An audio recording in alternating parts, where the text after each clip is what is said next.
Yo, we are live for the Smacktalk Wrestling Podcast, episode 12, the most important week of the year following WrestleMania. Welcome, my co-host Gonzo and Angel, aka AOK Gaming. What's going on, guys? How you guys doing? Good. Glad to be back. Yeah, welcome back from your cruise on the most important week of wrestling. Gonzo, how you doing? I'm quickly trying to do some fact checking on Cameron Grimes, and so Oh my god, dude, we're not talking. I'm not giving this guy TV time on my TV time. So just stop. Like I don't want to hear it. But I'm sweating. whatever. I'm sweating to death in my house right now. So Yeah, I'm sick and still deaf in my left ear, Crimea River. So yeah, that's what's going on. Angel, so we're gonna give you some time. We're gonna start you off.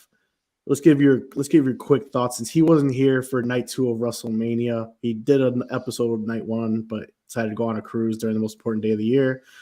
Give us your thoughts on WrestleMania before we talk about this past week, this heavy week of wrestling in the WWE. Okay. All right. First off, excuse my dog right now. She doesn't like blow dryers. For Sunday, I thought it was a very star-studded show that had good pace to it. I enjoyed the opening match a lot. Thought Drew and Seth put on a pretty good show. CM Punk was there to have a good time for us. Damian cashing in was pretty cool. I'm glad he finally did it. I'm glad he did it for a real belt, not some mid-tier stuff. Bailey's match was really good. Yeah, Bailey's match was really good. Io lost, but Bailey deserved to win, I think, at this point in her career and where the shows are pushing. The only thing I will say about WrestleMania as a whole, there wasn't too many surprise besides obviously Damian, but all the results are pretty like standard, I guess you would say. Not too many surprise results this year for me for both days. Logan Paul retaining was kind of a surprise for me a little bit. But and then I'll just skip to the Bloodline match, obviously, or the Cody match, I should call it. And that was very different. Definitely a different era we're in. I don't know if that match happens the way it does. If we're in the old era of WWE. I enjoyed Bob Backlund joins, and Stone Cold versus The Rock or something. I mean, I just don't know. Back in the McMahon era, like, would he be cool with the way it went down? All this other stuff, Cody winning, even that, I don't know. I don't know how it would have played out if we weren't in this Paul Levesque era, as Stephanie McMahon said when she came out. I thought it was entertaining. Cody kicked out of everything like Hulk Hogan, Super Saiyan. Like, it was crazy. Right. It was cool to see Taker come out, save the day. Cody finally finishing his story, the ending with his wife, his mother. All that was pretty cool. Everyone holding him up on his shoulders. It was an emotional moment, I think, for WWE, and it was cool to see, everyone out there. So I enjoyed it. I thought it was a great show. Are you happy that the reign is over? I think if you're gonna end it, that was the time to do it. I don't know who else would be ending it anytime soon. I mean, CM Punk, he's not even involved with that right now, so it would have been a long time. So I think it was either you were going to finish the story and end it then, or Roman was going to have it for a very long time. So I think it ended when it was supposed to. All right, cool. Well, very good. So with that being said, Angel, thanks for your thoughts on that one. Thought we'd give you some time. With that being said, let's just move on to Cody Rhodes, the new undisputed WWE champion. Acknowledge him. But anyway, here we go. So he had a pretty busy week. He had a promo on Raw, which he had with The Rock. So Gonzo, why don't you take me through your thoughts with what we saw on Raw with him in his first promo as undisputed WWE champion? No longer undeniable. So that whole initial pep talk and him embracing it, being able to engage the fans, definitely well-deserved. The appearance of The Rock, to be truthful, I was very shocked and I was very blown away by that. It brought an immediate smile to my face. typically with part-time, big-time stars, they just go away, right? And you don't see them and they disappear. And seeing him come out, give his 2 cents as to what's going to happen, and then leave the door wide open for his eventual return to continue their ultimate feud, I'm excited, to be truthful with you.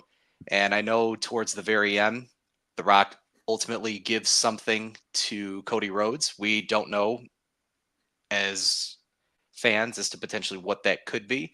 I have my beliefs and suspicions as to potentially what it could be. And so Well, the share 'em. promo, I know that everyone, for the most part, that was really entangled with this whole story, all have matching Rolex watches that were given. I know Triple H has one, Cody has one, Roman has one, and potentially it wouldn't shock me if The Rock ultimately was given one of those to potentially give that back. Story mode telling, right? I think that's potentially what it is. Could be wrong. Don't know. It could be something that the two had conversation in story before Cody had changed his mind ultimately, right? As to far as what that potentially could be, I don't know. Maybe it's a Hall of Fame ring, but I think in storytelling, it could be one of those Rolex watches potentially that were given out amongst them. But then again, those are just my thoughts for right now. All right, Angel, what'd you think about their interaction on Raw this past week? I'm up and down with it. Gonzo's, using Gonzo's words, the part-time wrestlers that disappear, right? I mean, we know The Rock can't be on the show 12 months out of the year. We know he's got to take the break. He even said it. He's like, you guys know, everybody knows I got to go away for a little bit, do his thing. Which I'm cool with. I think he did a good job coming back. And, I have to watch a documentary to see how this story broke down. I don't know if you guys have watched it, the one on No, YouTube. I haven't watched it yet.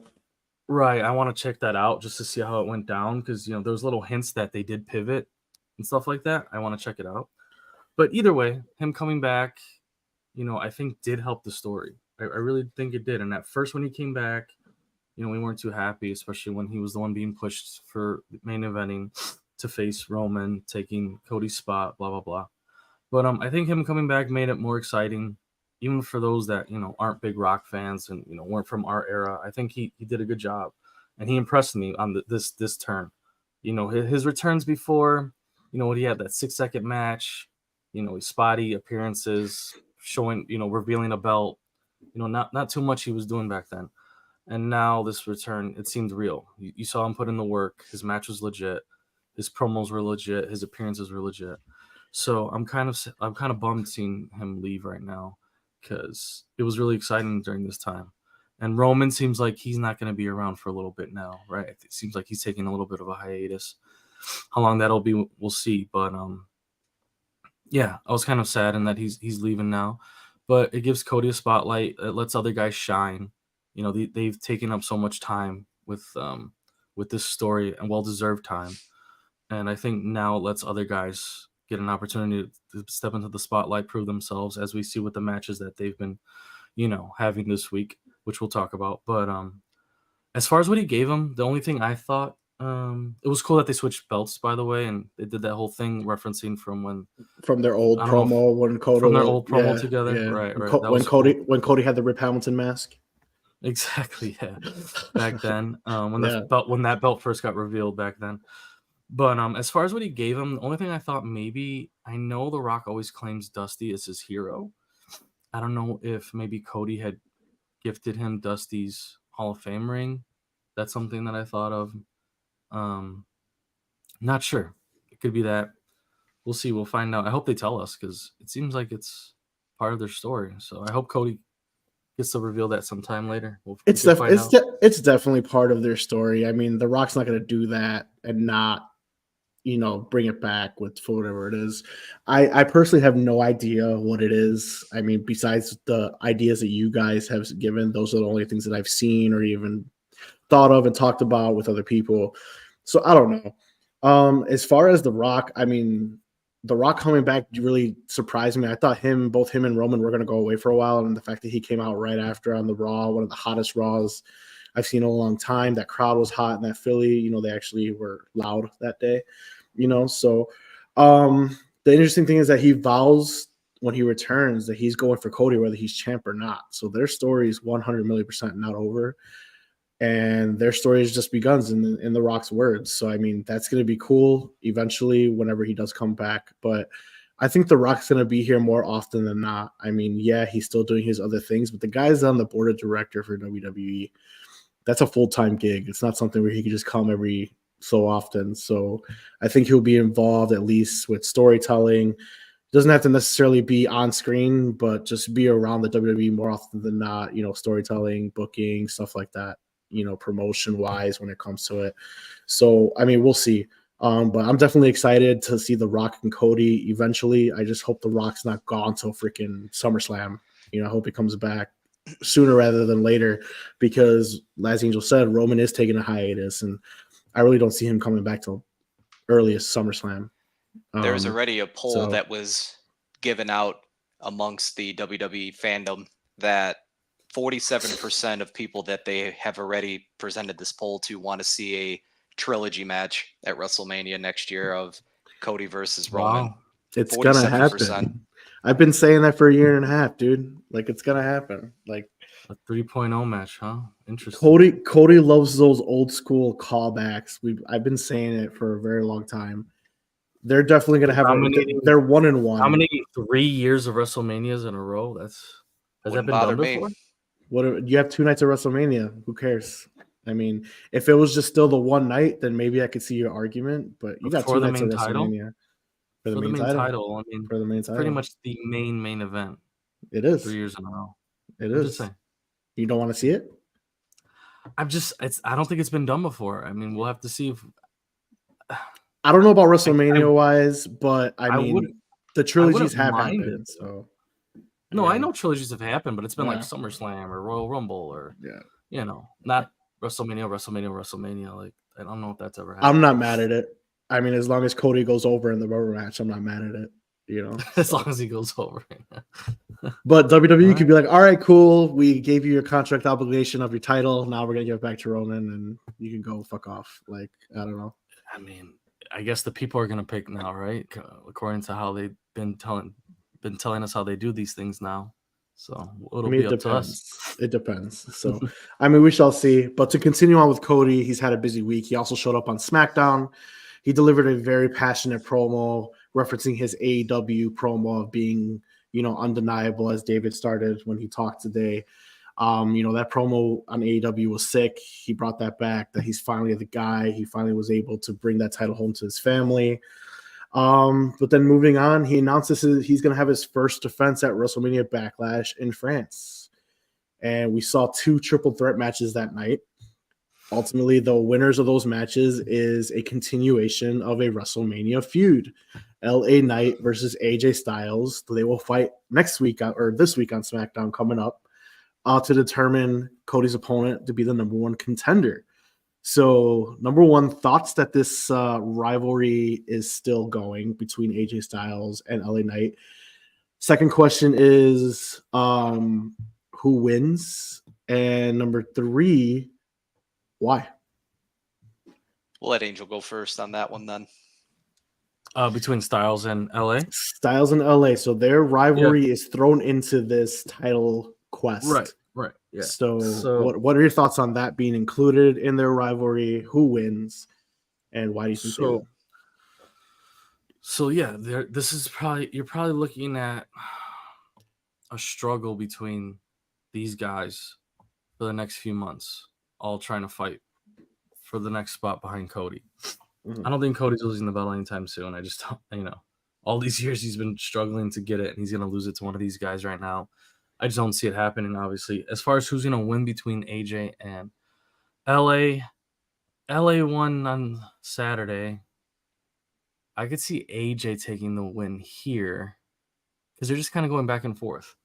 And it's pretty much going to be them two with a mix of Randy, you know, maybe Kevin Owens, you know, depending on what happens. But yeah, these guys are going to have to step up because, I mean, you know, the Sheamus announcement, I don't know that'll That's depend for on the Raw. draft That's too. that's for Raw. Yeah. That's for No Raw. one, Okay. no one cares about that So, guy. all right. So, anyways, I guess it's Except gonna. Triple H. That's his boy. I know we're not talking about it till later, but I think a lot's gonna have to do with the draft. Mm-hmm. Which show each belt will be on, and then who they draft after that will really determine how this is gonna go down. I still see Punk, McIntyre, Seth being a thing. I don't know. I don't see them breaking that up. So due to that, I think we're gonna just see these guys in the shuffle right now, the same we've been kind of seeing them. So who I see wins? AJ winning right now though. Okay. And as far so AJ winning, and obviously you have Cody Rhodes retaining. So does Cody Rhodes win clean, or does Cody Rhodes win dirty? Meaning, LA Knight comes in and keeps his rivalry going. That's a tough one. Because if you think about it, AJ Styles being pushed with his heel character, right, guys? And then you also have LA Knight being pushed because of his popularity.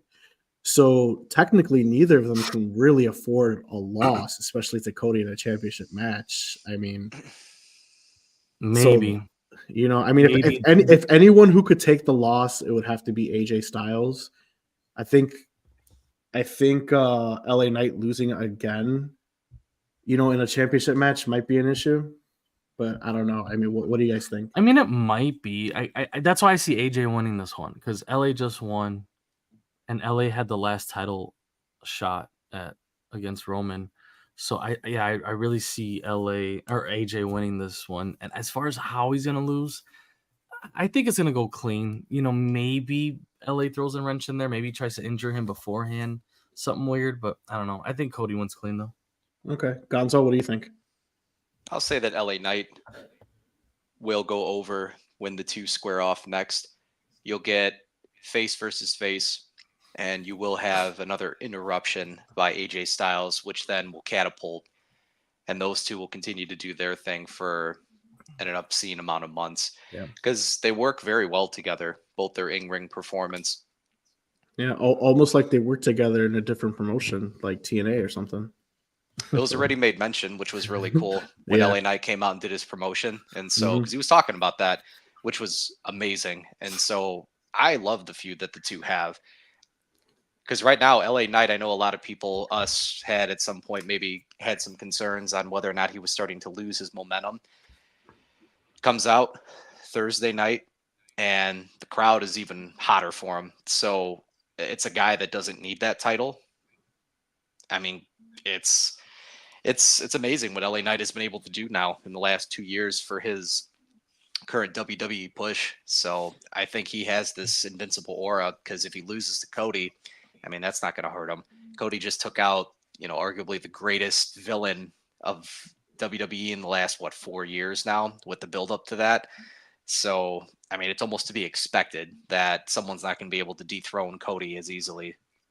But those are just my thoughts. No, I agree with you. Actually, I think LA Knight takes it again, and I think AJ Styles has some type of involvement to keep progressing that rivalry as we start getting into summer. So I think their rivalry definitely continues. Probably. I mean, how many L's is AJ gonna take now? Though he took the L for the Elimination Chamber qualifier. He took the L at WrestleMania.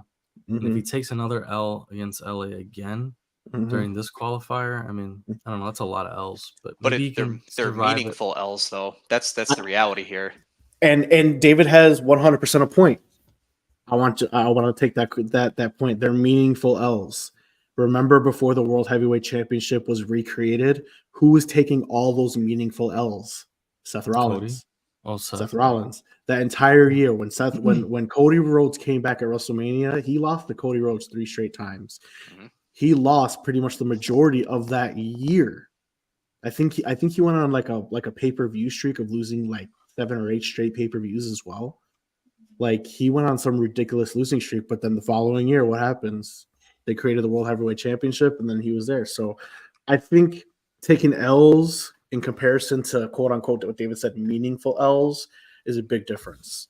So I think I could agree with Gonzo on that one. I mean, there's one thing losing at PLEs, and there's one thing losing in qualifiers on SmackDown.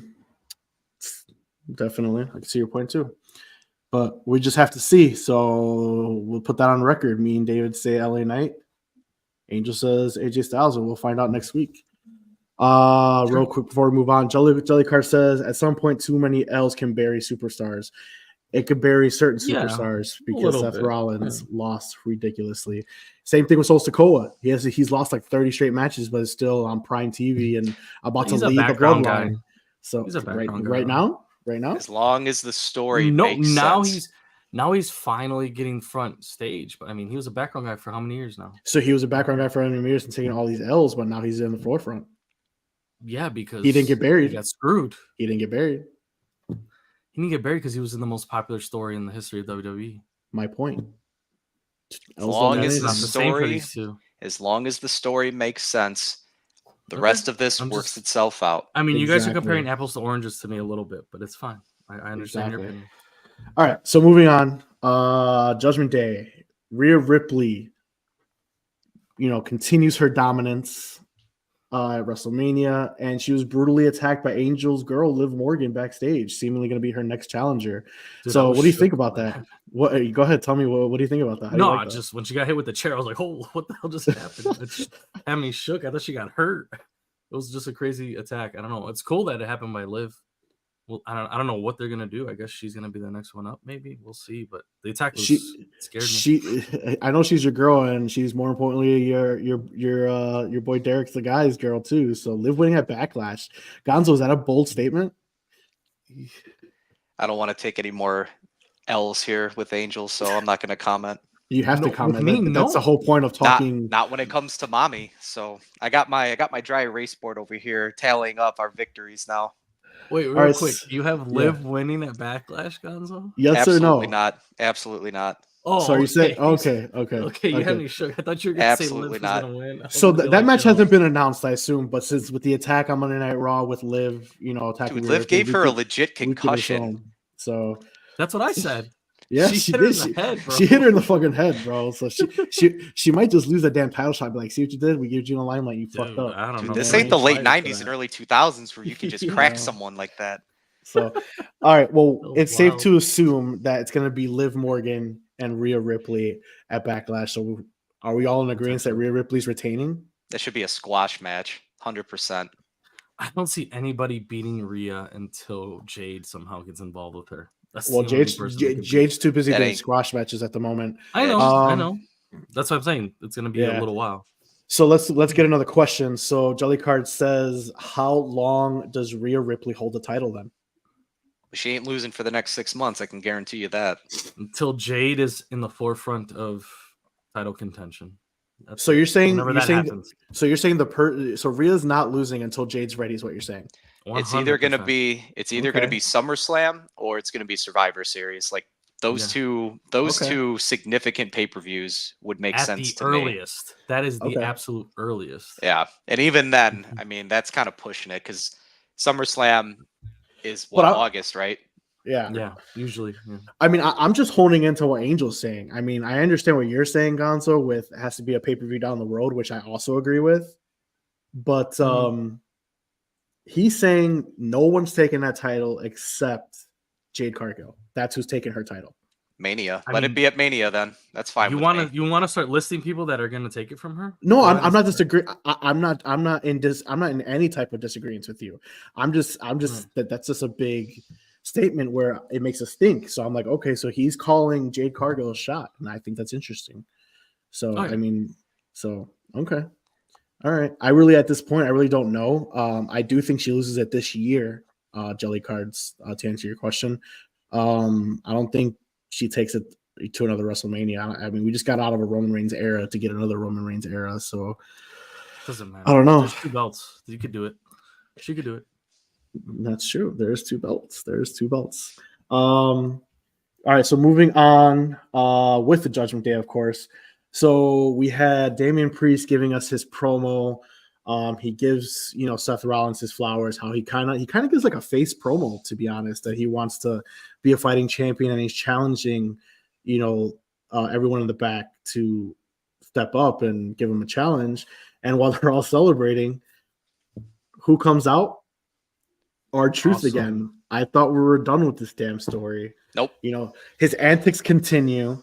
However, you know, Damian Priest is out of the tag team, you know, now with the solo belt. So, I mean, does Judgment Day get a rematch, but with somebody else tagging with Finn Balor? Or Yeah, it's JD McDonough, dude. like, so his cousin JD McDonough. So, what do you guys think of this? Do you think that this just should have been done? Are you cool with R-Truth continuing his story, you know, with Judgment Day, which is absolutely hilarious? The fact that he stood there and there all the times, I was dying. R-Truth is going to be the main reason as to why that group breaks up, because you're not going to have Damian Priest and Finn Balor doing the tag team anymore because he has that title. So that's where JD McDonough will come in. The losing streak will continue because it's going to boil over to the point where JD McDonough loses again to Awesome Truth. And of course, it's going to start spiraling more and more and more out of control. I mean, you already see Mommy at points losing her mind just with other people coming in and Dom doing his own thing. And then the jealousy factor that we've already seen with Finn Balor and Damian Priest. At some point, we're going to get that 1v1 match. And so it's going to be pretty entertaining. Wait. We're going to get the 1v1 match between Damian Priest and R-Truth? No. Oh, with Finn Balor. Okay. I got confused for a second about where you were going. Finn going for the belt? Yeah. Oh, yeah. That's definitely going to happen. So you're saying because of R-Truth, we're going to have that more inner turmoil, and then Finn Balor and Damian are eventually going to meet. Yeah, I agree with that. So I thought you said like the end game of the story for R-Truth being the one to challenge. It was R-Truth getting his title shot. I was like, bro, like I could see that. Maybe obviously not be in the end game, but you know, so I don't know. Damian Priest likes R-Truth though. You got to remember this. He does. There's a lot of stuff where again he's very conflicted as to whether or not he likes him or not. I think everyone likes him. I mean, you got Derek the guy saying R-Truth's going to win Slammy Wrestler of the Year out here. So, I mean, it's the Awesome Truth. I can't help it. We'll see. Angel, do you have any additional thoughts on this? Do you even care? Like, are you kind of angry that there's still Judgment Day involvement? Do you feel like these tag titles should be going in a different direction? Because we all know he didn't want them to win the tag titles. So I mean, Awesome Truth out here. Yeah, I didn't want them to win it, but I do like, you know, I'm a Miz fan, and I'm glad like Miz finally has a little bit of some spotlight with a belt again, because he's been without a belt for a little bit. I was sad little Jimmy wasn't the tag partner. It was Cena. That's man. Okay. No, that was cool when Cena came out. Yeah. His childhood hero, even though I think he's like older than Cena, but you know, him and Pharrell don't age, bro. You know? Yeah, I like R-Truth, and I think the way they did it made sense. Rhea and Damian holding the belts up, and then R-Truth just sneaking in there, right in the middle. That was beautiful. That was so funny, dude. Like R-Truth is comedic gold. Like everything he does is just he just has comedic timing, like on the nose. So whatever it takes, if it means sticking with the Judgment Day line, so far I like it. We'll see when more stuff starts happening with these tag titles. We are fresh into a new era of tag title. I think post draft we'll get a better, you know, light as to where these divisions are gonna go. Right. Yeah, exactly. Remember, we're almost like in this little baby off season, if you will, of the new year of WWE. Once, like you just said, once the draft happens, you'll get more of an idea of who's gonna be going for what and how the cards are gonna fall together. But right now, you're still going to just see a little, you know, a meshing of both shows, kind of how it's been until we get to that point. So everything's kind of go as we've been seeing already until that happens. But I don't mind the R-Truth or Awesome Truth line with Judgment Day and stuff. Like Gonzo said, I do see Judgment Day breaking up. I really want Finn to have his own run again. Like I said, ever since he hurt his shoulder, lost that title, he never got another chance, and this might be his chance, you know, defecting or whatever it may be with Damian. I think it'll be a good story, so we'll see. I agree. I do, but before I don't want to spend too much time on the tag title part of this, but Angel mentioned he loved The Miz. So do I. I do appreciate that has a championship. It just kind of sucks to me, even though the Awesome Truth are super over, that it's yet another comedic role for him as to something that's not serious. I want to see him go after that World Heavyweight Championship. I want to see him back in the Intercontinental Championship. Same. just doing these little added roles at WrestleMania, you know, being with celebrities and now being with R-Truth, who has been a comedic character, you know, that kind of bothers me. But at the same time, it's gold, and I get it, and I understand why everyone loves it. But that's just me. I just want to put that out there. We got another question. When does R-Truth actually get a legit title shot on X Never. WWE Speed? He will get the Speed Never. the fans would love R-Truth getting into the title mix. Yeah, I mean, it could be similar to like Kofi Mania type deal, but the only singles title he's going to get is that Speed that you can watch on X in 3 minutes. I think that's all he's. I mean, R-Truth is hilarious, but it'd be a waste to give him a title shot. We don't really need to see that. Not those titles, at least. I agree. Sticking with Drew McIntyre. Sticking with Damian Priest. They had a fatal 4-way match that night to determine a number one contender, which we saw Jey Uso win. So Jey Uso is the number one contender. When is that match taking place? Is that next week? I think so. I could have sworn I saw a solicitation for tomorrow. I think he's defending it tomorrow. If I read that correctly, that's what I thought it was. But I could be wrong. I don't mean to jump forward, but I think Bayley's also defending her championship on SmackDown this week. Naomi, Yeah, I don't think those challengers were for Backlash. I think those were for this week. Yeah. But I could be wrong. But anyway, so Damian Priest has his first number one contender, main event Jey Uso. I think it's great for a main event. I don't see him winning. But I think it's great for him just to be in that type of caliber match. That's good for his progression. Don't want to spend too much time on that, but I do want to spend time on everyone's favorite heel. Prior to that match, Drew McIntyre delivered a crazy promo. Basically, CM Punk is on that hit list. Gonzo, take me through the best heel in wrestling right now in that promo. Say that again. I want to hear you say that again. That was music to my ears. The best heel in wrestling right now? 100%. Yeah. Only because MJF is in a hiatus, but go on. Man, just imagine 6 months ago, Drew McIntyre was just nothing, right? And had been nothing for so long. And here we go, fast forward, and this man now is being elevated thanks to so much good storytelling, right? Blurring the lines between reality and fake, giving the audience enough of the real, and then at various moments then twisting it to where the story then gets told. It's amazing. It really is. And I know years ago, Drew McIntyre, of course, was identified as the next big thing. Obviously not that exact phrase. However, he was very sought after when he was younger. Fast forward, he is starting to come into his own. And it just so happened that it's with one of the greatest on mic performers that wrestling has ever had, right? So the two essentially can now go back and forth. Again, this was everything that I still want. I don't want this to go away. I want to be entertained, and these two continue. They're going to do wonderful work. It's going to be tremendous. So I'll just leave it at that. Apparently, if you want to know what's going to happen in WWE, just listen to Drew McIntyre. Everything he says happens, and he says it, and then he reiterates it when it happens. He's like, "I told you this was gonna happen." He's giving you spoilers, and you don't even know it. Oh yeah, yeah, it's the best. He's like, "I told you Seth was gonna lose. I told you." It was amazing. I told you I was gonna hold the belt. I told you I was gonna give it to my wife. I told you I was gonna show it to CM Punk. Blah blah blah. I thought it was hilarious that he called the Money in the Bank trash, and it's terrible because he got screwed by it twice now. Yep. And I thought that was hilarious that he called out the Money in the Bank and how it's just targeting him always. It was a good promo. He's the only one that could probably survive this, having the title for 5 minutes, as he said, and then now having to just scrape his way from the bottom again. Like, not the bottom, but you get what I'm saying. He has to fight his way back into another title shot. Right. That's not a prediction. It's a spoiler. Derek the guy, it's not a prediction, that's a spoiler, you know. Yeah, I agree with you. Terrellism, thanks for joining in. I've never been a Drew fan, neither have I. But he's been a damn good heel. Punk did it. 100,000,000% agreed. Did it. No, 100%.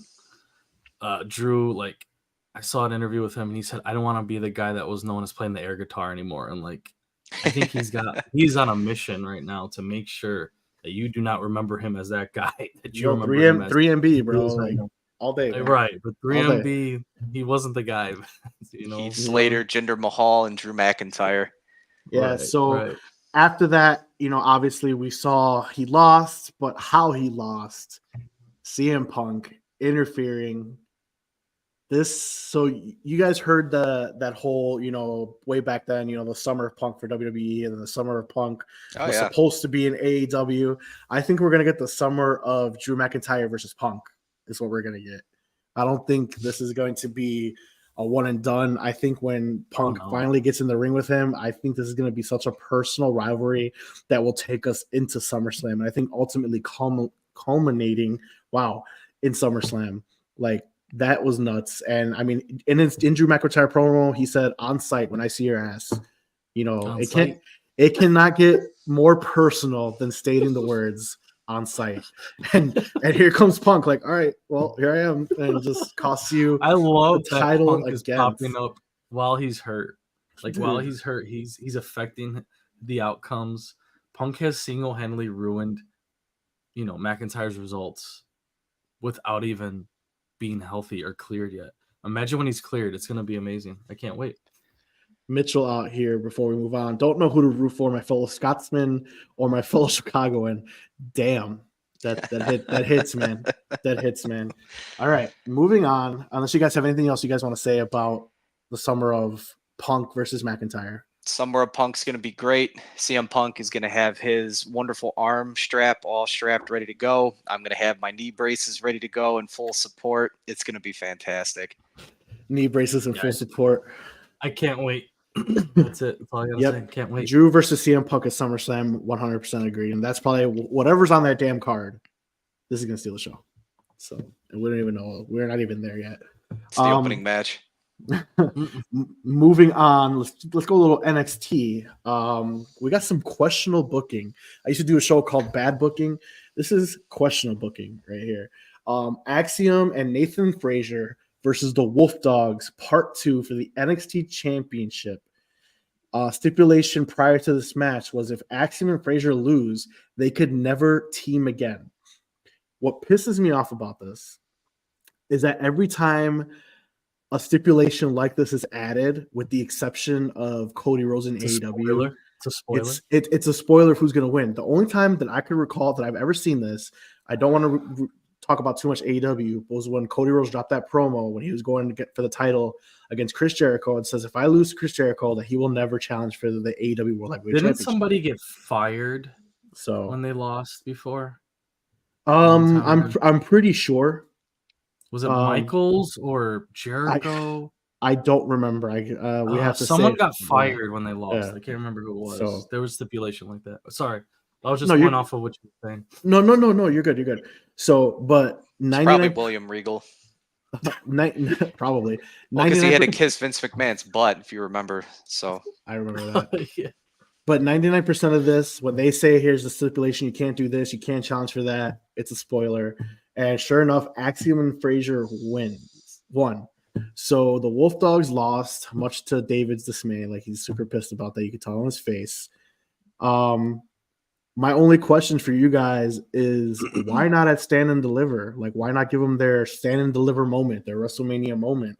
Why do it 3 days later? Like, I don't understand that booking.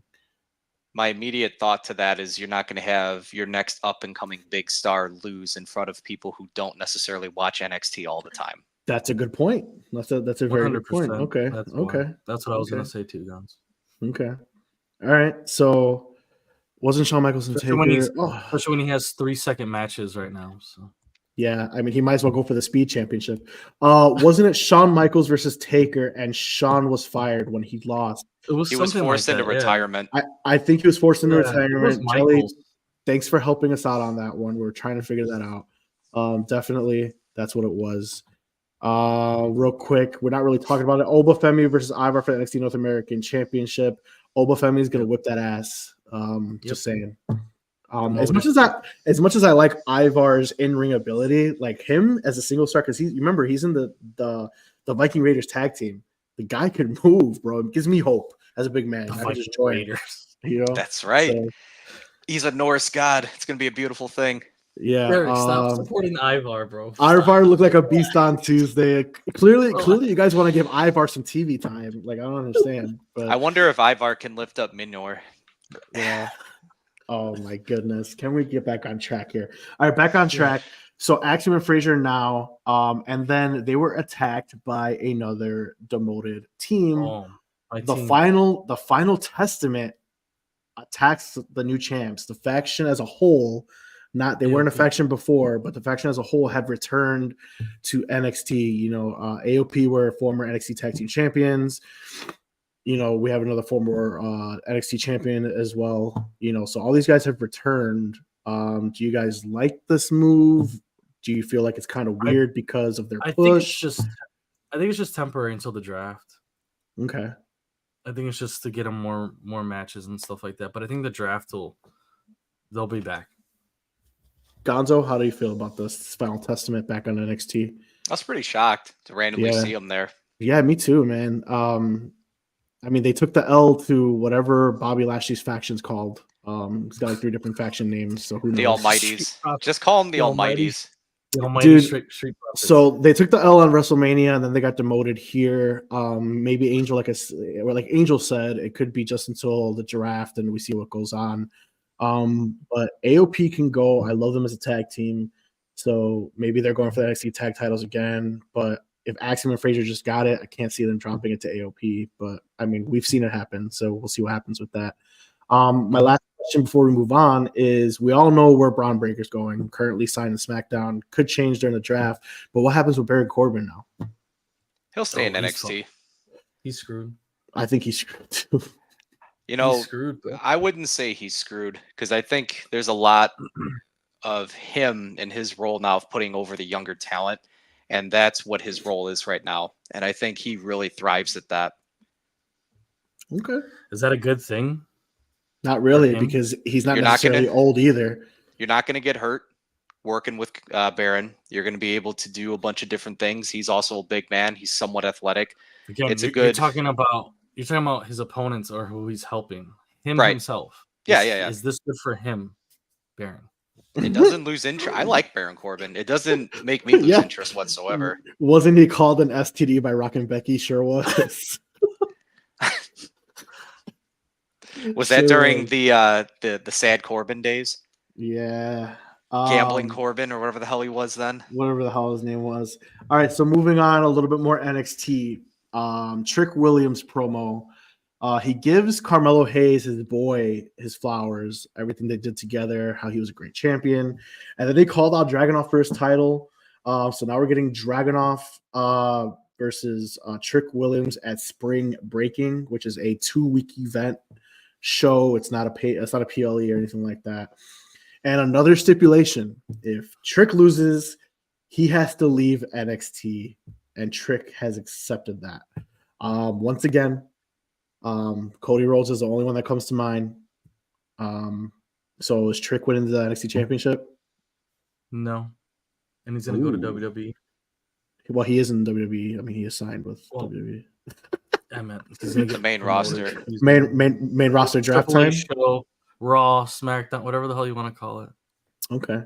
Gonzo, how do you feel about that? The exchange was pretty weak because Dragunov literally told him no as he had all of his veins popping through his face.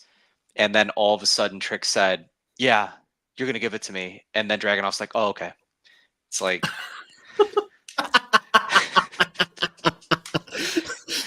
It was amazing how Dragunov literally told him no, and then all of a sudden 2 seconds later he just was like, "Oh, okay, yeah, no problem. Here you go." And I'm like, I think no, that's NXT bleeding through though. There, that's guys that are still raw. You know, I feel like every time. No, but Dragunov is. Promos, I know, I agree with you on that, but Dragunov actually is really good on the mic. He's really good. But that one, there might have been a miscommunication or dynamic there that. Maybe something slipped up, you know. It might not be Ilya's problem. I'll blame Trick again. Trick keeps. It's probably Trick. Trick, yeah, he messes up. I feel like. I mean, Trick is still green, man.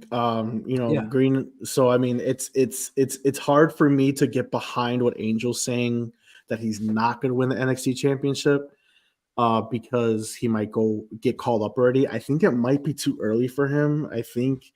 We need him to stay in NXT because, we're getting ahead of ourselves a little bit again, but we saw Dragunov compete on Monday Night Raw. You saw him showcasing himself, and he won on Raw against Shinsuke Nakamura, I believe. Yeah. So he won that match. We also saw Roxanne Perez. I'm getting ahead of myself again, but same deal. So I think they just gave us a spoiler with adding this. If Trick loses, he has to go to NXT or leave NXT. I think Trick Williams wins, and Dragunov's the one that is getting ready to leave. Probably It's through the definitely draft. But I could totally see Trick winning, or excuse me, Trick losing. You don't see him for a while, and then on draft day he gets picked up by Raw or SmackDown, and then it's like a whole surprise. Yeah, you could. I mean, I could see it going both ways. I think for me to make the most sense is how I said it would happen. But it could definitely go both ways because maybe the Triple H era wants to capitalize on the whoop that Trick movement, and why not? I mean, he's so over right now. I mean, you could definitely push him as a big time babyface right away. It could give somebody Braun Breaker could fight with for once, since he fights nobody. True. All right, last thing on the Trick Williams part, Carmelo Hayes attacks him, making the feud seemingly not over. Does this make sense to you? Triple threat match. Does Carmelo make it a triple threat match? Does he cost Trick the championship, and their feud continues wherever show they're drafted on? Possibly. There's definitely a lot of different angles. I'm still going with my spoiler angle, with the whole stipulation. But I mean, feud's not over, so it's got to continue somewhere, right? So maybe Trick wins, and Carmelo and Trick get their title match feud. Maybe they stay. I mean, there's so many different things we can go here. This is something that I really can't really predict, just because WWE announced the atrocious WWE draft.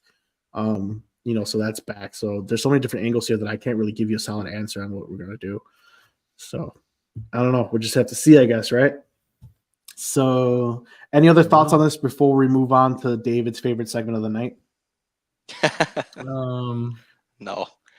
No, I don't think so. I think we're good. All right. So let me take you through David's part before we let him ramble, because he loves this so much. Rambling Rabbit. Uncle Howdy teasers. The return of the glitches that we used to see when Bray Wyatt was coming. If you guys remember that White Rabbit teaser that we used to get, all those little things that we need to see. So those have returned. The first one returned last Monday night on Raw during Bronson Reed's promo. And the only way you'd be able to see this is if you either freeze it and zoom in, or you have to go find it online after the show. So basically the TV glitched during Bronson Reed's promo, and it featured the word hello. Fast forward to SmackDown, another glitch happened during yet another Cargill squash match, and it featured the phrase, "You forgot about us." So a couple questions before we give David the floor here. Number one, is the Wyatt 6 still in play, or are we getting just a possible Uncle Howdy and Alexa Bliss return? Before we give David the floor, Angel, what are your thoughts? On this whole thing altogether, I love this. I'm all about this. Mm-hmm. These characters, Uncle Howdy, it's just a great idea to bring this whole, history. There's a lot of, emotion involved with this. The entire universe is part of this story. We've if you've watched the Bray Wyatt documentary, or just seen anything about how that went down, and his passing and his impact on the entire business. So this is cool. I'm excited. I like promos like this. I like little secret stuff like this, little teasers, things that people got to find out, clues. I like that stuff. I hope it continues, and hope it's even more secretive and cryptic and dark. I like it. Me too. I agree. And not really much to add to that. I do want to see Bliss back. She's one of my favorites. So if it's the Wyatts as well. If it's the Wyatt, yeah, I mean, she's awesome. If it's the Wyatt 6 or just them two, I don't care. I'm for it. I need Alexa Bliss back. Love her. But let's give David the floor. He really likes to follow this whole lore of, Uncle Howdy and Bray Wyatt's story prior to his passing. So Gonzo, what do you got for us, man? Break it down. In short, Bray Wyatt, probably my favorite character that WWE has naturally produced in the last 15 years. And it's the whole mysticism and it's the captivation, amazing on the mic, and it's a blur between what's real and what's not. Now, I know it got out of hand when The Fiend came around and COVID stuff started to occur where like The Fiend started teleporting places, but nonetheless, the storytelling had always been there for Bray Wyatt. Fast forward, you have his brother, as we know, Uncle Howdy was the moniker that he had taken when he was still doing in-ring performances with Bray Wyatt. As we know, Bray Wyatt then passes away shortly after that, several months. And so Bo Dallas is the WWE name that the younger Rotunda has been wrestling under. Believe. Got to believe, as he would run around in the first tidy whities. He was the first strong boy. And so the underwear, dude. And because of that, right, we have been seeing these instances now back and forth, very similar to the White Rabbit. But for those of you who may have missed the previous episodes when I was talking about this, when I introduced this, is the youngest Rotunda actually has been putting out content on two different types of YouTube channels. Initially, the first YouTube channel dates back to about 7-8 months ago, and it starts talking very cryptically about Bray Wyatt, what's happened, what's not. Then the second YouTube channel was then created, which is referred to as Dreadmare. Dreadmare has usually vignettes that are range from anywhere from 35 seconds to maybe 2 minutes, 2 minutes and 40 seconds, making reference to The Undertaker, making reference to Bray Wyatt, making reference to Bo Dallas as a character, Uncle Howdy as a character, but then something else is coming that is going to put aside those two characters, and very much so like how Bray Wyatt would talk about how he has different personalities. The youngest Rotunda now is taking on what his brother had previously been working with. And so each week there is a new Dreadmare YouTube video that does come out. The most recent ones was initially titled Raw, and it's again maybe a 30 to 45-second vignette. Then there was another one for SmackDown that also is about 32 seconds. Alexa Bliss has been made mention in various vignettes throughout the last 3 months. And so it also was mentioned in these vignettes that there's going to be more than one follower that will now be following the youngest Rotunda. Alexa Bliss has already been hinted at. Sean Spears was made mention as well. I don't know if you've noticed, but Sean Spears actually comes out and he's wearing this very interesting mask. He is. And so it's not really understood as to what that's supposed to be. But again, in the Dreadmare videos, that is another person that was specifically identified. And so there could be another 1 to 2 individuals that could form this new family. And so that's where I will end it. That is the super short condensed version. So obviously, you watch all these videos and they're naming certain people. You don't think that they might pivot, as Angel would like to say, when because now we're knowing who those other people would be, or do you think that just doesn't matter? Bliss has been the one that has been the absolute okay, there's no question about it. Now, There's no as far question, it's got to be her, bro. There's no question she has to be involved. Bliss, no questions asked. Now, as far as Spears, he was the other one that was made reference to when he initially first came over. He crossed the door, another AEW reference when this one initially had come out. But there hasn't been any other specific name drops as to potentially who and what. Okay. So Wyatt 6, we're thinking, or something around that number, whatever their new family might be, 5, 6 people. So you don't think it's just them two. It's definitely a whole group that we're going to get. I think so. It'll be good for wrestling because, again, the revival of tag teams and factions in this new era, the Triple H era, you see it in NXT, right? You have the LWO, you have the family, you also have Chase University. You have a lot of factions. It's not tag teams, they're factions. And that I'm excited about because Triple H has done a wonderful job with rejuvenating the main roster with storylines, good stories.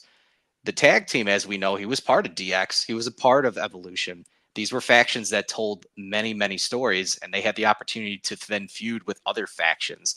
This is something that I'm hoping the storytelling of the Wyatt Six or whatever this is going to be called is again going to be inserted into tremendous storytelling with what the main roster desperately needs. Look what the Bloodline has been able to do these last 4 years. It's a faction that has generated arguably the greatest WrestleMania of all time. And in addition to that, look at all the stories that are now going to be branching off of the faction itself. Factions are greatly needed in wrestling. Of course, WWE 100%. has not had, I'll say, 3 or more in a very long time. You know, that's a great point, which is why I'm also more reference to AEW on this show. I'm not trying to, but which is They why I did was good. which is why I was always so drawn to AEW, because they brought back those factions that us three used to watch as a kid. You know, it wasn't just one faction dominating at a time. They had multiple, and these factions didn't necessarily need to be in title pictures, because they were feuding with each other and doing singles matches with each other and doing stories like that, which I think is kind of lost within tag team wrestling as a whole, or group wrestling as a whole, because there's no more storytelling. And the only storytelling that's really there is usually when it's involving some type of championship. But those are not the only stories you need to tell. And if we are going with these factions that are coming in and tag teams, I want to see those. I want to see people feud that have absolutely nothing to do with the championship. So I think that's a great point. Angel, were you going to say something? No, I was thinking about what Gonzo was talking about. When you have factions like that, you get these long storylines that can come back later, even with betrayals and such. I mean, look at the Shield. I know at WrestleMania, Seth came out and he got hit right away, so we didn't get to see him move too much. But he came out in the Shield outfit with the Shield music. Like, he was Cody's Shield. Like, that's such a long story from a faction that dominated so long ago and it was so successful. And, I know Dean's no longer, with WWE. He's still successful, New Japan champion right now. But that faction was so successful. And then even when they split up, super successful individuals.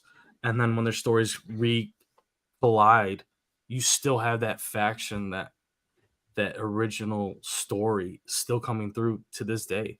So the more you have these types of stories, these groups, these relationships, the stories just are better. And when people betray each other, when they fight each other, when they protect each other, it's even better. Yeah, agreed. It's Agreed. Good point. Very good point, Gonzo. You executed that very well. But speaking of factions, we're gonna go to the greatest faction of this era, in my opinion, the Bloodline. All right. So number one, they lost their locker room to Cody Rhodes. So their night did not start off very hot. But then they had their promo on SmackDown. Solo made references as he interrupted Paul Heyman, said that consequences, and there needs to be consequences as to how things happened with the Bloodline, and things needed to change. And we ultimately saw Jimmy Uso getting attacked by Solo and the son of Haku, my boy Tama Tonga. Another Bloodline. This tree is massive. You have Payman cowering into the corner, by the turnbuckle, freaking the hell out because he had no idea this was going on. He tries to call the tribal chief. Solo destroys his phone. So there's that. And then we get a backstage segment where Tonga interrupts Paul Heyman again and says, by orders of the tribal chief. So the Bloodline seems to live without Jimmy Uso. I think there's more to come. But more importantly, who's the tribal chief? That's the big question, because the response from the wise man was, what the hell does that mean? Mm-hmm. He didn't understand what was going on. He's talked to Roman.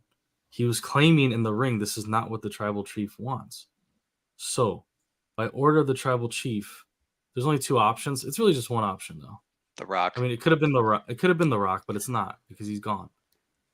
Doesn't mean anything. The Rock Solo. beat Solo. Roman was never there barking orders. I mean, but you really think Solo's the one taking the head? Who pointed to the side? and said, "Come on out and beat the hell out of Jimmy"? Solo. Okay. It was also Solo- discussed well before The Rock even came back that Solo was going to be primed and anointed as the next tribal chief. Correct. So We did he's discuss taking- that, and we discussed it on this show. He's taking the crown. It's not been. He was, yes, like Gonzo said, he was anointed as the next one up if something were to happen to Roman. Now he's saying, "I'm done." He says there's consequences to losing. One, he's probably tired of losing. That's one. Mhm. 2, Roman lost now, so is he really the chief anymore? Because he lost, bro, and we're down. We're down bad right now as a crew. So Right. I'm taking the helm. Jimmy, you didn't pull your weight. You're gone. Roman, you didn't pull your weight. You're gone. That's it. He's trying to. I mean, Wise Man is stuck in the middle. It seems like, but that's how I see the story playing out so far. So to answer Jellycards' question from Angel's perspective, his question was, who else could be the tribal chief if not Rock and Roman? And you're saying it's Solo. I think it's Solo because that whole right. If we talk about the tribal chief, right, and it was the whole bloodline thing when The Rock and Roman talked about tribal chief, and what did The Rock call his grandpa? I forgot the term he gave his family, his side. He gave his side something. I forgot the name of it. But we'll call them the elders for now.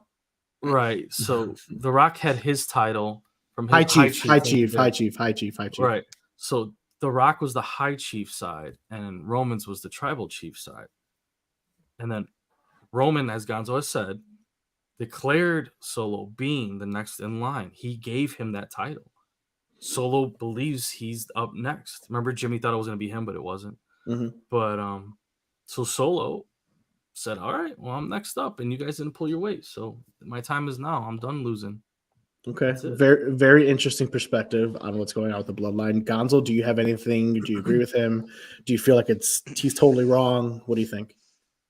I'm eagerly waiting to see what the tribal chiefs, well, in this case, Roman Reigns' punishment's going to be, because Jimmy probably has a broken frickin' neck, decimated with a chair, beaten unmercifully, booty shots in the corner, and you've seen the Wise Man win ass. Like, how's Jimmy? And his eyes are bulging out of his head, and he's like basically on life support. Gonzo, So real quick, can I cut you off just for 1 second? Why are they asking the Wise Man how Jimmy is if Roman wanted him to be attacked? He wouldn't. It's Roman and Jimmy are still together, in my opinion. Sorry, I just want to bring that up. Go ahead. the Go on, bloodline man. civil wars will commence at some point, and it's going to be great. So that's my thing. If you don't mind me interjecting. So earlier in the show, we said when certain people are going to return: The Rock, Roman Reigns, more importantly. So Survivor Series is in November. I think we get Rock coming back for SummerSlam to fight Cody, and I also think during that SummerSlam we also get Roman Reigns coming back to see The Rock competing for the championship that he lost, setting up David's point, the Bloodline Civil War. I think we're getting another person to add to the quote unquote new bloodline. So I think Jacob Fatu of Major League Wrestling, another bloodline relative to this freaking ridiculous family tree. I think he's the next in line because he has been removed from all indie booking and he has left Major League Wrestling. Oh, did he? He left Major League Wrestling. So just like I knew, I told you guys Tama Tonga was coming a couple weeks ago because he left New Japan Pro Wrestling. So the next in line, 100% spoiler, I think, is Jacob Fatu, and he's not going to NXT. He's going straight to with the Bloodline. As far as Jimmy's involvement, he's going to side with somebody. Don't really know who, either the Tribal Chief or the Rock. But I think we'll get two separate Bloodline where we get that Bloodline Civil War later on, maybe in November at Survivor Series War Games. So we could see that happening where we finally get the Rock and Roman Reigns turning point type deal, which could give a little bit of conflict of the trilogy, because ultimately we have to have a Rock versus Roman one-on-one, right? But then Survivor Series is very close to WrestleMania, a few months away. So, Do we get the Rock Roman at WrestleMania? Does Roman go for the third with Cody Rhodes? There's so many different things here that could be at play. But I'm just not sure. I think we're heading towards a civil war with that story. Because now you got Jimmy on the outs. Where's he gonna go? Does he get drafted where his brother is? Do him and his brother reunite? Do they forgive each other? Because ultimately, between those two Usos, who's the only one that's worth a damn as a solo wrestler?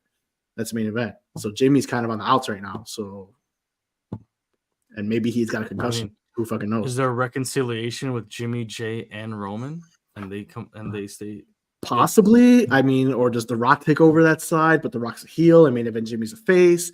Like, there's so many different elements in here that we would have to change and see to support, the civil war. So, if does Roman come back as the face? So that means the Usos go back to face, or does main event Jimmy go back to heel and side with The Rock as his heel character? There's a lot of different elements that would have to go into the bloodline civil war. I don't see Roman ever being face again, though. Just to say that. So whatever that has to take. Realistically, he doesn't need to be a quote unquote baby face because he's just getting all the cheers and the acknowledgments anyway. When you're a heel, you're getting booed heavily. Roman really wasn't getting the boos. It was like a mixture, from reaction. But he was a face, and it didn't work for him. Oh, agreed. Legit, like a straight face. I didn't give a shit about Roman Reigns when he was a straight face. 100%. Exactly. Yeah, exactly. I agree with you. Yeah. I agree with you. Mm-hmm. Real quick question: is there another wrestler, past or present, that could shock the fans by being the tribal chief? I think it's just The Rock. Present, I think maybe we could see Solo as some type of character development, but this is the most the guy spoke in a year. So, right. I really don't know the answer to that question. As far as you guys, do you guys have a question or an answer for jelly cards Rikishi? At all? Rikishi? Are you really gonna take Rikishi seriously? I don't know. If he could pull it off as the wise old high chief, tribal chief, maybe that's about it. I can't think of anyone else. Maybe. Mitchell says, let's get Zilla Fatu in here. He's coming too, bro. So you'll see it. That family tree is all over the indies right now. So we'll be getting a lot more bloodline. With that being said, like I said, the bloodline lives. Do you have anything you guys want to add to that? Nope. No, I think. All right, cool. I'm good on it. I just said all I had to say about that. Yeah. All right, so let's get into our main event. The WWE Draft 2024, the horrid draft, has returned. It will begin SmackDown episode on April 26th, and we'll finish on the Raw episode on April 29th. So before we get kind of into it, we have a few elements here I want to talk about. So on Raw, Nick Aldis, Ava Raine, and Pierce had a backstage statement where I noticed this line. Doesn't seem like anybody's talking about it. Maybe she slipped up. But Ava states, as Andrade's walking out of the room, she references the draft. You never know who might end up on NXT, as Andrade exits the room after they were talking about the draft. So is NXT being included in this draft as a brand? Or did Ava just fuck up? Because the rest of the week, well, not really even the rest of the week, but Tuesday night, it was saying the announcers were saying anybody from NXT can be, drafted. So with Ava's comment on Raw, it seemed as though the third brand is going to be included, but they kind of backtracked on Tuesday with the announce team stating anybody from NXT can be drafted to Raw or SmackDown. So what do you guys think about that?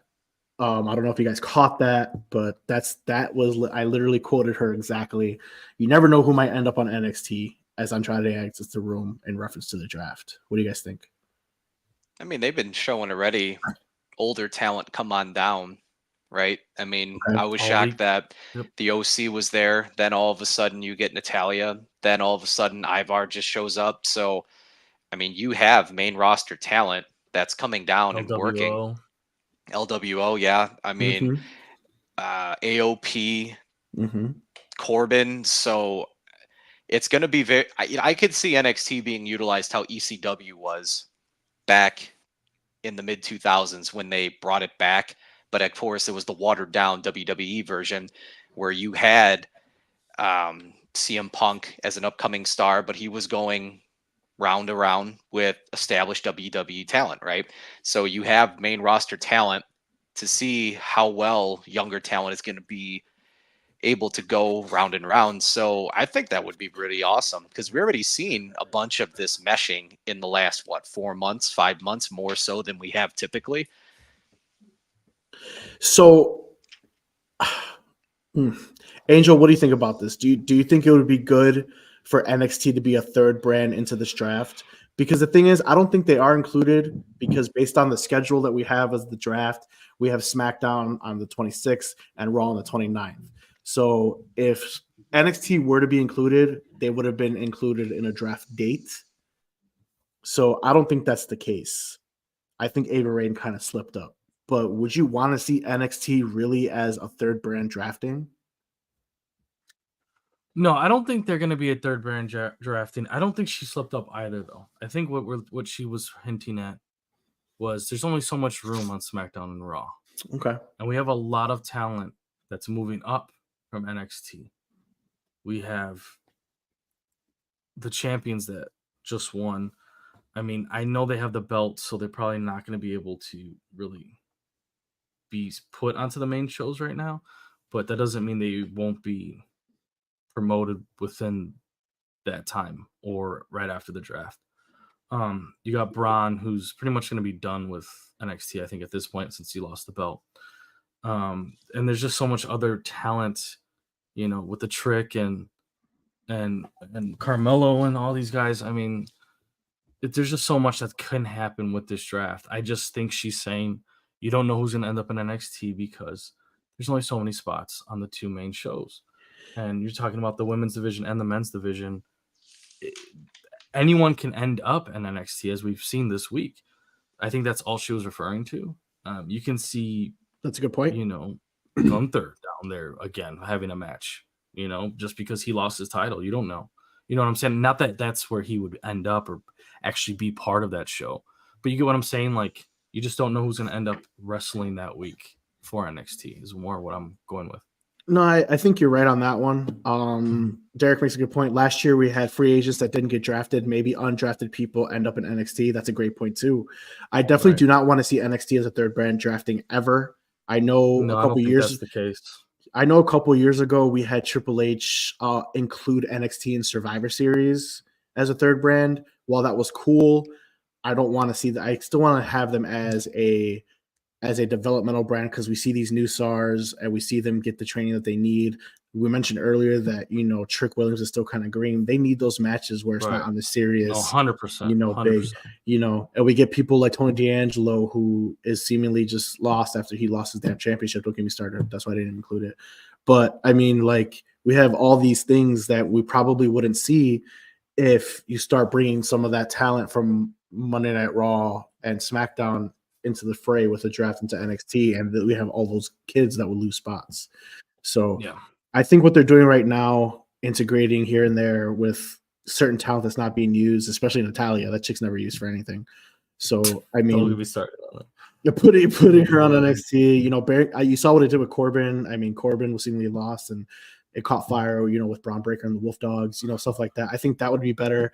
Derek's point to free agents not getting drafted, maybe automatically going to NXT. That would be good too, Right. But at the same time, the draft is a joke to me, guys, because if I'm not going to state your case really quick about this, and I'm going to play devil's advocate for you. But go ahead and state your case really quick. Listen, all right. I understand the draft, okay? Especially now with WWE being so hot again, with all this talent that you need to have split rosters. But number one, the draft is never a legit draft. If us three were drafting, or if just me, if Angels NXT and me and Gonzo are drafting, who are me and Gonzo going to draft first? We're going to draft the champions, right? We've seen time and time again in the past where people that have Becky Lynch was the number one overall pick one year and she was not a champion.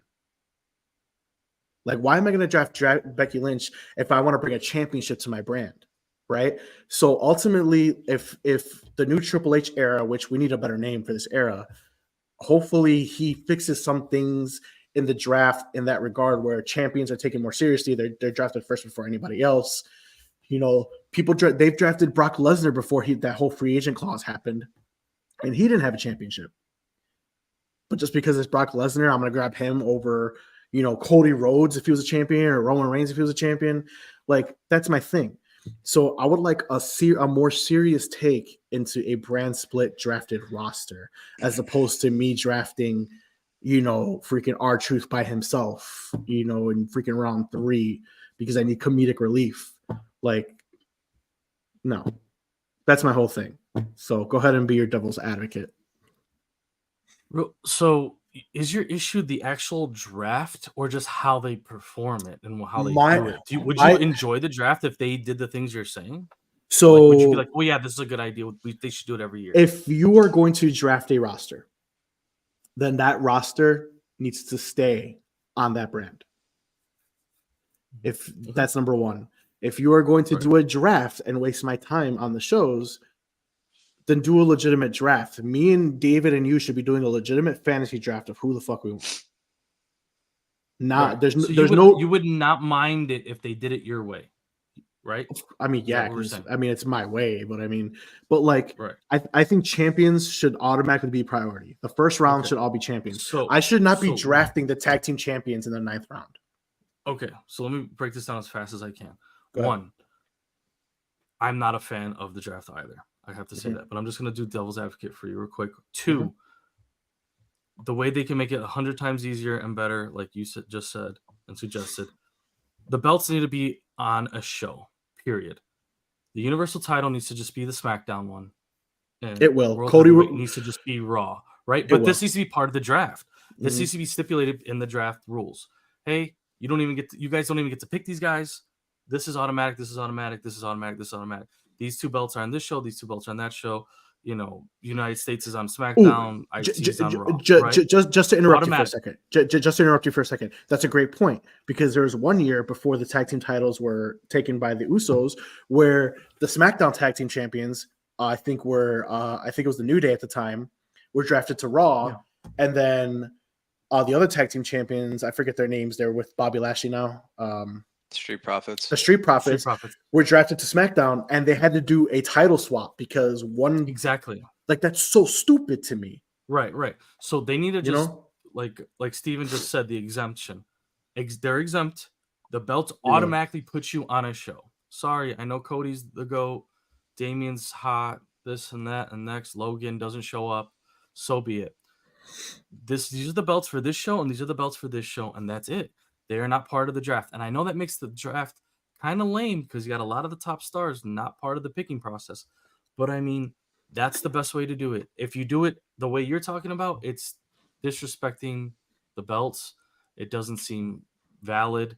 It devaluizes the belts and the star themselves, right? Like you just said, if they're picking, you know, Becky Lynch number 1 in front of Cody Rhodes, like, that doesn't make a lot of sense. I'm not understanding that. Anyways, the reason they have the draft, in my opinion, and this is kind of me playing at devil's advocate, but there's a reason behind it, and the way I think they do it. And I bet you if you sat down in their meetings and why they do this is exactly why. It's mostly for just planning out shows, events, and selling tickets. It's so that when we buy a SmackDown ticket, we know 90% of the chance that we're going to see Cody, right? Because we're going to buy a SmackDown ticket. Cody shows up every week. Cody has the SmackDown belt.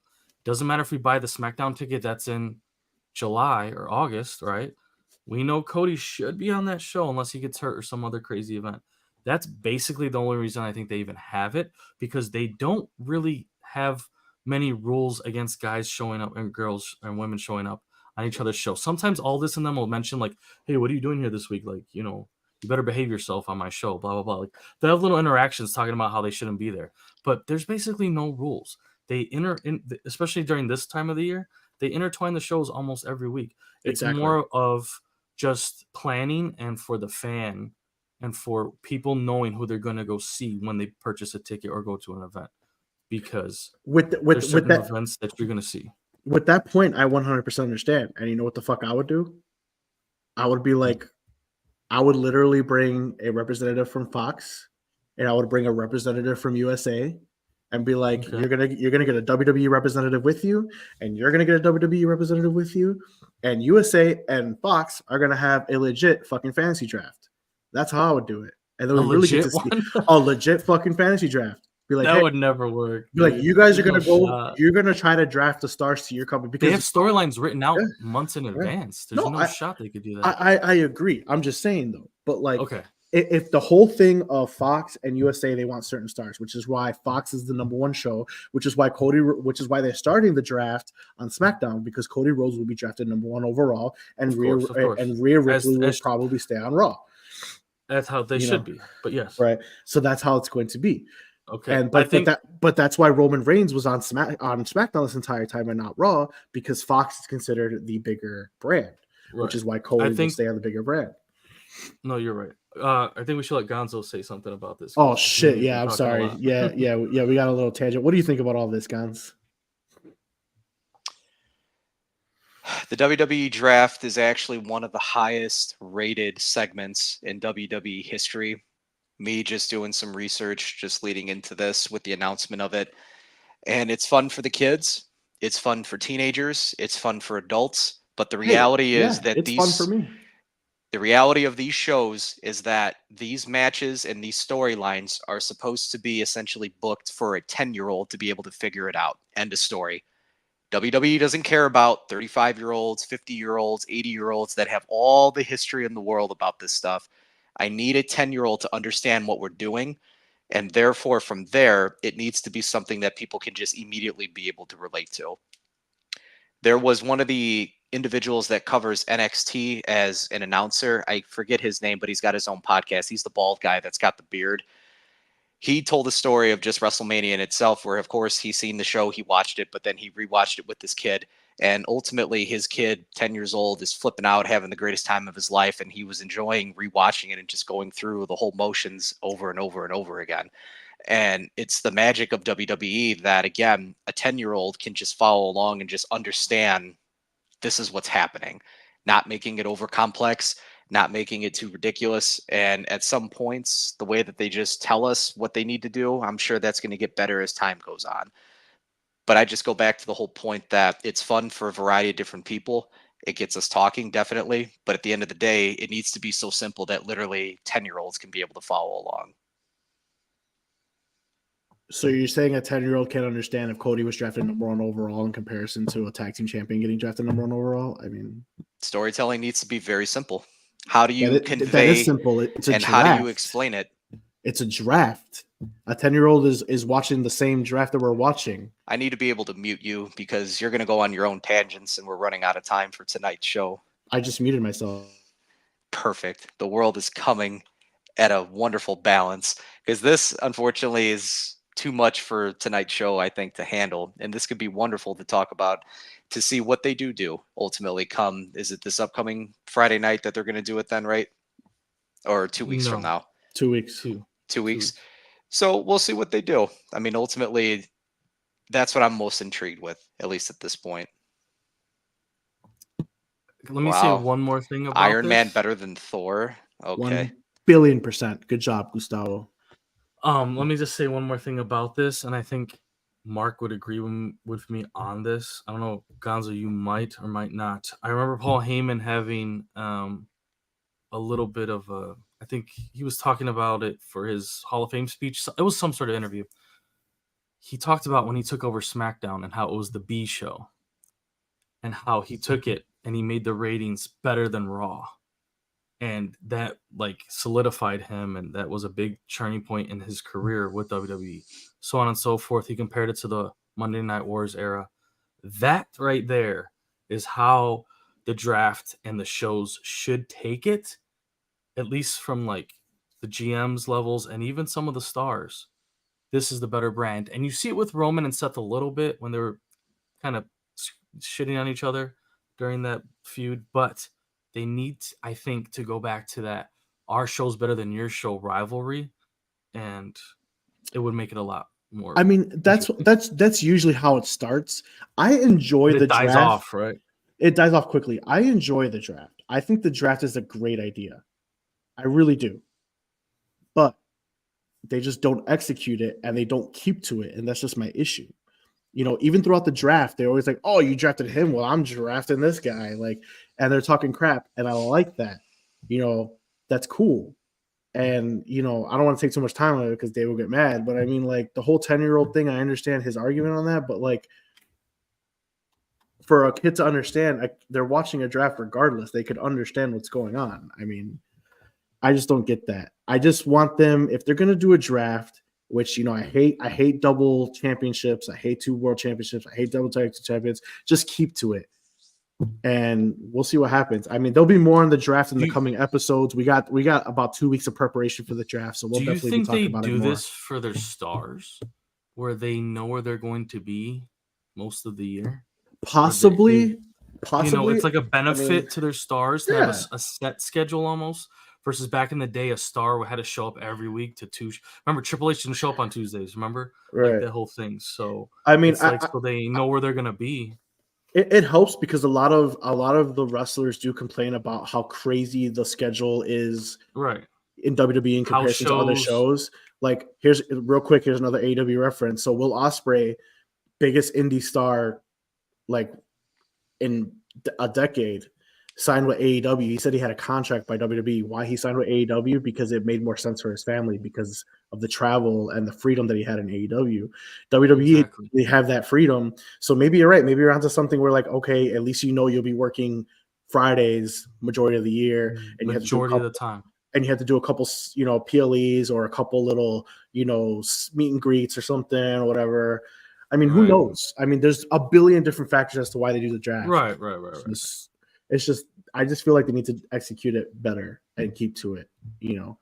So, but that's it. Not really much I want to talk about. I do want to mention, did you guys get to see the WWE Speed matches at all? Have you watched them? No, I still have to check them out. All right. So real quick, I'm gonna give you a quick thing with this. So basically, they have a new championship. There's gonna be a title belt. It's 3-minute matches on X.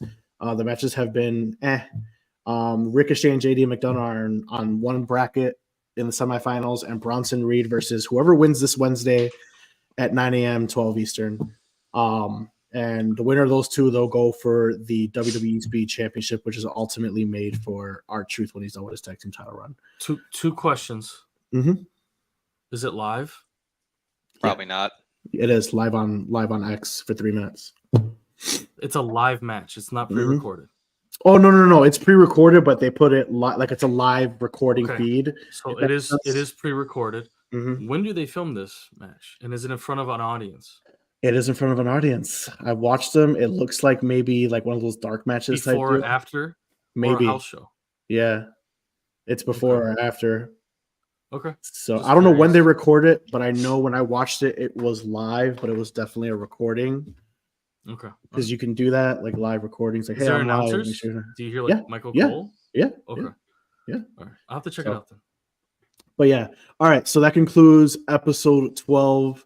We're going to end it, like I said, with the WWE draft. We will be talking about this for the next couple weeks leading up to the draft and the results of night 1 after SmackDown, because we are aware of that. So we will definitely be fighting about that for the next couple weeks. Gonzo, why don't you tell everybody where we can find you before we close out?